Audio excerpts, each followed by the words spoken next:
Hello बच्चों, स्वागत है आपका अपने यूट्यूब चैनल विद्यार्थी विजन पे।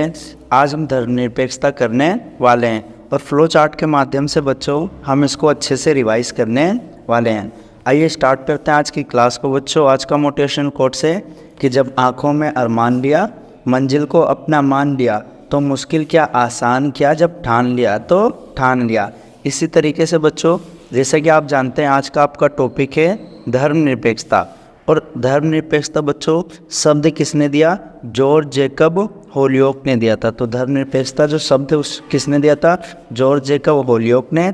और ये बच्चों 1846 में इन्होंने दिया था। यानी धर्मनिरपेक्षता शब्द का किसने दिया था? जॉर्ज जैकब होलियोक ने 1846 में दिया था। लेकिन यहाँ धर्मनिरपेक्षता का मतलब ये नहीं था इनके अनुसार कि हिंदू धर्म या मुस्लिम धर्म से, बल्कि इन्होंने कहा था बच्चों कि आस्तिकता और नास्तिकता और धर्म ग्रंथ में उलझे बगैर जो मनुष्य होता है ना, उसको अपने शारीरिक, मानसिक, शारीरिक और बौद्धिक विकास करना चाहिए। तो ऐसा किसने कहा था बच्चों? जॉर्ज जैकब होलियोक ने कहा था और 1846 में बच्चों परिभाषा दी थी। उसके बाद क्वेश्चन आता है बच्चों आपका कि धर्मनिरपेक्षता वास्तव में क्या है?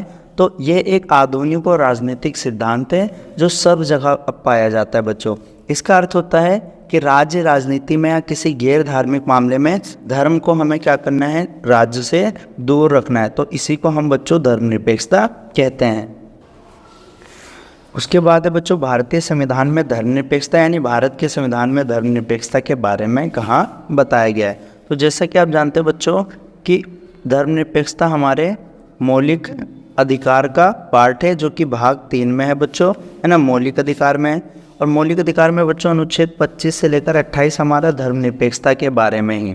अनुच्छेद 25 कहता है बच्चों अंतःकरण की स्वतंत्रता। इसका अर्थ होता है कि भारत में रहने वाला कोई भी व्यक्ति किसी भी धर्म को अपना सकता है। वो हिंदू से मुस्लिम हो सकता है, मुस्लिम से हिंदू हो सकता है। यानी धर्म हमारी खुद का निजी मामला है, इसमें हमें अंतःकरण की स्वतंत्रता है। उसके बाद अनुच्छेद 26 से बच्चों धार्मिक संस्थान बना सकते हैं। धार्मिक संस्थान बच्चों कि हम मंदिर, मस्जिद यानी पूजा करने के लिए ये सब बना सकते हैं। अनुच्छेद 27 कहता है बच्चों कि किसी भी एक धर्म को बढ़ावा देने के लिए कोई भी सरकार कभी भी टैक्स नहीं लेगी। कि जैसे हिंदू धर्म या मुस्लिम धर्म को बढ़ावा देना है, सरकार एक नया कर नहीं ला सकती। अनुच्छेद 28 कहता है बच्चों कि आपका जो सामान्य शैक्षिक संस्थान है ना, जैसे सरकारी स्कूल जो हो गया, जहाँ पे सरकार बच्चों पैसा लगाती है, वहाँ पे धार्मिक शिक्षा यानी धर्म के आधार पर शिक्षा नहीं दी जाएगी, आपका अनुच्छेद 28 कहता है बच्चों। इसके साथ ही साथ में बच्चों भारत में महत्वपूर्ण प्रयास हुआ था 42वें संविधान संशोधन के द्वारा। और 42वां संविधान संशोधन बच्चों 4 और 2 6 तो 1976 में हुआ था। ये ठीक है बच्चों कि 4 और 2 6 होता है तो 1976 में। यदि आपसे पूछे बच्चों 44वां संविधान संशोधन कब हुआ था, तो 4 और 4 8 1978 में हुआ था। 42वें संविधान संशोधन 1976 में हुआ था। और एक नया शब्द बच्चों पंथ निरपेक्ष जोड़ा था। और पंथ निरपेक्ष का मतलब है बच्चों कि भारत सरकार धर्म के मामले में हमेशा तटस्थ रहेगी। तो ये भारतीय संविधान में बच्चों धर्मनिरपेक्षता 5 महत्वपूर्ण बातें, अनुच्छेद 25, 26, 27, 28 और 42वां संविधान संशोधन 1976 में हुआ था बच्चों। और एक नया शब्द पंथ निरपेक्ष इसमें जोड़ा था। अगला महत्वपूर्ण है बच्चों धर्मनिरपेक्षता के सिद्धांत। तो धर्मनिरपेक्षता के 2 सिद्धांत बच्चों, एक है अंतर्धार्मिक वर्चस्व, एक है अंतर्धार्मिक वर्चस्व। अंतर्धार्मिक वर्चस्व का मतलब होता है बच्चों कि जब 2 धर्मों के बीच में टकराव हो जाए, जैसे कि हुआ था बच्चों हमारे वहाँ 1984 में 1984 में जो है सिख लोगों को बच्चों पूरे देश में क्या हुआ था, नरसंहार किया गया था। तो जैसा कि मैंने बताया बच्चों कि 1984 में एक ही धर्म सिख के लोगों को 2700 से ज़्यादा लोगों की हत्या की गई थी। उसके बाद बच्चों 1990 में कश्मीरी पंडितों को घाटी से बेघर कर दिया गया था। सन 2002 में बच्चों गुजरात में गोधरा कांड हुआ था, जिसमें मुस्लिमों के ऊपर नरसंहार किया गया था। तो ये बच्चों आपके अंतर्धार्मिक वर्चस्व के उदाहरण, यानी 2 धर्मों के बीच में जब टकराव होता है तो ये धर्मनिरपेक्षता का बच्चों ये पहला सिद्धांत था। यदि आपसे पूछे दूसरा सिद्धांत है अंतर्धार्मिक वर्चस्व। इसमें धर्म के अंदर जो है वर्चस्व होता है, यानी एक ही धर्म के अंदर। जैसे मान लो बच्चों जैसे हिंदू धर्म है, उसी में कुछ तबकों के साथ भेदभाव होता है। जैसे कौन? महिलाओं के साथ भेदभाव होता है। दूसरा बच्चों यहाँ पे जो दलित वर्ग होते हैं, जो निचली कास्ट के होते हैं, उनके साथ भेदभाव होता है। और दलितों को मंदिर में प्रवेश की भी इजाज़त नहीं दी जाती। तो धर्मनिरपेक्षता के सिद्धांत दो हैं बच्चों, अंतरधार्मिक वर्चस्व और अंतरधार्मिक वर्चस्व।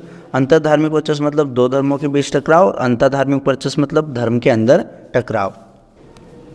अब बच्चों अगला है, यदि आपसे पूछें कि धर्मनिरपेक्ष राज्य वास्तव में किसे कहते हैं, यानी धर्मनिरपेक्ष राज्य क्या होता है, तो धर्मनिरपेक्ष राज्य का मतलब होता है बच्चों कि जो धार्मिक संस्था होती है ना और राज्य सत्ता, इन दोनों के बीच में अंतर होना चाहिए, यानी धर्म अपना काम करे, राज्य सत्ता अपना काम करे। और इसी में बच्चों इनका मूलभूत वो क्या होना चाहिए, शांति, स्वतंत्रता और समानता स्थापित हो उस देश में। ये मूलभूत मान्यताएं बच्चों धर्मनिरपेक्ष राज्य, कि वहाँ शांति होगी, स्वतंत्रता होगा, समानता होगा, ये सारी चीज़ होंगे। और धर्मनिरपेक्ष राज्य हम इसे भी कह सकते हैं बच्चों कि किसी भी धर्म को कानूनी मान्यता नहीं दिया जाता, वहाँ पे सर्वधर्म समभाव की अवधारणा काम करती है, यानी कोई भी धर्म वहाँ का राजकीय धर्म नहीं होगा बच्चों। जैसे श्रीलंका में हुआ था, सिन्हेली लोग जो थे ना बौद्ध धर्म को उन्होंने राजकीय धर्म बना लिया था।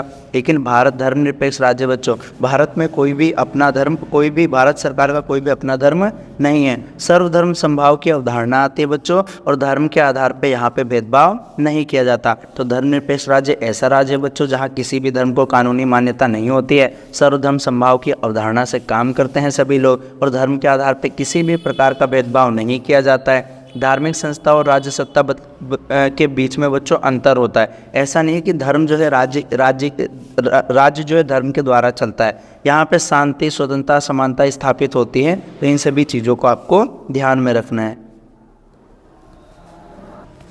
अगला है बच्चों आपका धर्मनिरपेक्षता के मॉडल। तो धर्मनिरपेक्षता के बच्चों दो मॉडल है, एक धर्मनिरपेक्षता का यूरोपीय मॉडल जिसमें हम अमेरिका के मॉडल के बारे में पढ़ेंगे, दूसरा बच्चों धर्मनिरपेक्षता का भारतीय मॉडल। धर्मनिरपेक्षता का यूरोपीय मॉडल बच्चों कहता है कि जो धर्म होता है ना और राज्य सत्ता, इन दोनों के मामले में कभी भी कोई भी हस्तक्षेप नहीं करेगा, है ना। और राज्य सत्ता की कोई भी नीति बच्चों पूर्णतः धर्म के तर्क के आधार पर नहीं बनाई जाएगी, है ना। कोई भी धार्मिक वर्गीकरण किसी सार्वजनिक नीति की बुनियाद नहीं बन सकता। अगर पूछो बच्चों धर्मनिरपेक्षता का यूरोपीय मॉडल को हम अमेरिका का मॉडल भी कहते हैं। यहाँ धर्म और राज्य सत्ता एकदम अलग होते हैं। ये बच्चों धर्म और ये राज्य सत्ता, इनमें संबंध विच्छेद होता है बच्चों, कहीं से कहीं तक संबंध नहीं होता है। दोनों एक दूसरे के मामले में हस्तक्षेप बच्चों बिल्कुल भी नहीं करते। यहाँ तक कि यदि आप अपने धर्म के अनुसार, अपने धर्म के अंतर्गत यदि किसी के साथ भेदभाव भी करते हैं ना, तो उसको भी खत्म नहीं कर सकते हैं। संबंध विच्छेद होता है बच्चों पश्चिम में। लेकिन पश्चिम के अलावा बच्चों जो धर्मनिरपेक्षता का भारतीय मॉडल है,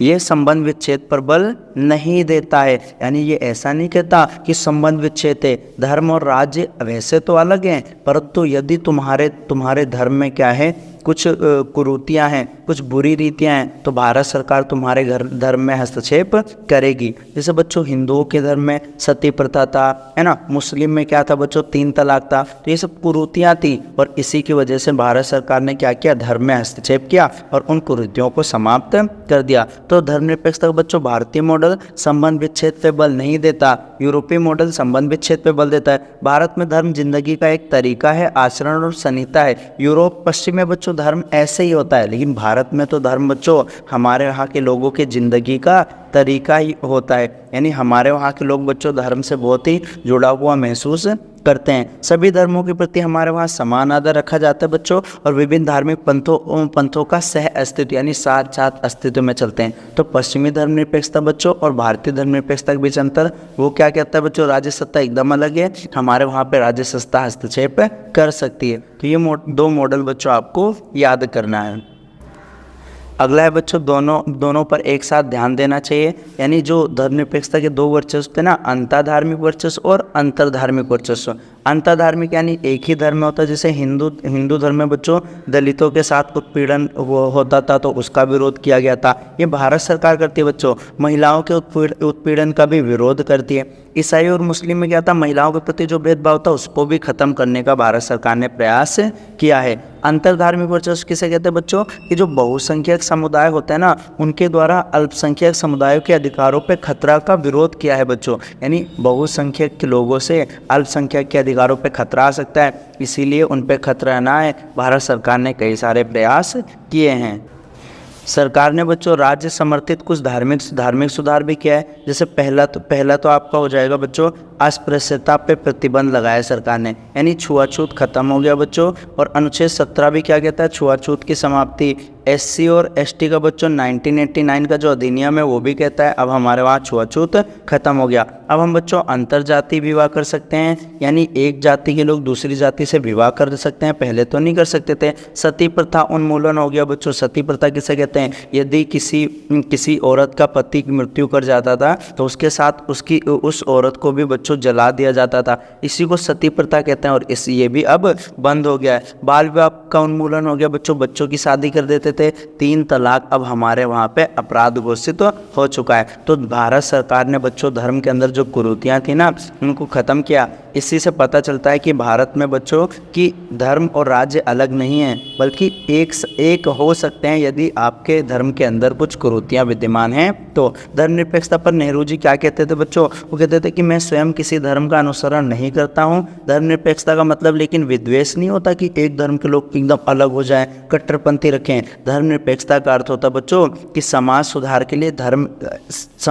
के लिए भारत सरकार क्या कर सकती है, धर्म में हस्तक्षेप कर सकती है। यानी नेहरू के विचार थे बच्चों, पंडित जवाहरलाल नेहरू जी के, कि वो स्वयं किसी भी धर्म का अनुसरण नहीं करते। और धर्मनिरपेक्षता का मतलब विद्वेष नहीं, किसने कहा था बच्चों, पंडित जवाहरलाल नेहरू ने। और पंडित जवाहरलाल नेहरू बच्चों ये भारत के फर्स्ट प्राइम मिनिस्टर थे और साथ ही साथ में बच्चों क्या थे, विदेश मंत्री भी थे। पंडित जवाहरलाल नेहरू साथ ही साथ में विदेश मंत्री भी थे। और भारत में बच्चों इन्होंने कहा था योजनागत तरीके से विकास करना चाहिए, इसीलिए बच्चों इन्होंने क्या किया था, योजना आयोग बनवाया था। योजना आयोग कब बना था, 15 मार्च 1950 को। आज बच्चों योजना आयोग का नाम बदलकर नीति आयोग कर दिया गया है।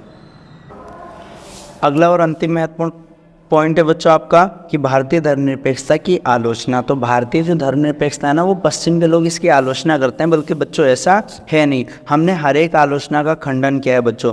पहला वो कहते हैं कि भारतीय धर्मनिरपेक्षता क्या है, धर्म विरोधी है, यानी धार्मिक वर्चस्व का विरोध करती है। और धर्मनिरपेक्षता धार्मिक पहचान के लिए खतरा भी पैदा करती है, ऐसा पश्चिम के लोग कहते हैं। बल्कि हमने बच्चों इसका क्या किया है, विरोध किया है। दूसरा लोग कहते हैं कि ये धर्मनिरपेक्षता तो बच्चों भारत में था ही नहीं, भारत में हमेशा एक धर्म के लोग ही थे, तो ये पश्चिम से आयातित हैं। दूसरा पश्चिम से आयातित थे इसलिए आलोचना की जाती है कि भारतीय धर्मनिरपेक्षता ईसाइयत से जुड़ी है। और इसको कनेक्ट करते हैं बच्चों किससे, ईसाइयत से। और ये पश्चिमी चीज़ है, इसलिए भारतीय स्थितियों के लिए ये उपयुक्त नहीं है। ऐसा मानते बच्चों, ऐसा पौधा है जो पश्चिम से लाकर भारत में बो दिया है, तो ये ध्यान रखना है आपको। तीसरा बच्चों आलोचक कहते हैं कि भारतीय धर्मनिरपेक्षता क्या है, एक असंभव परियोजना है। असंभव परियोजना बच्चों क्यों कहते हैं कि जो भारतीय धर्मनिरपेक्षता जो चल नहीं सकती, क्योंकि ये ऐसी समस्या का हल ढूंढना चाहता है जिसका समाधान है ही नहीं, ऐसा आलोचक कहते हैं बच्चों।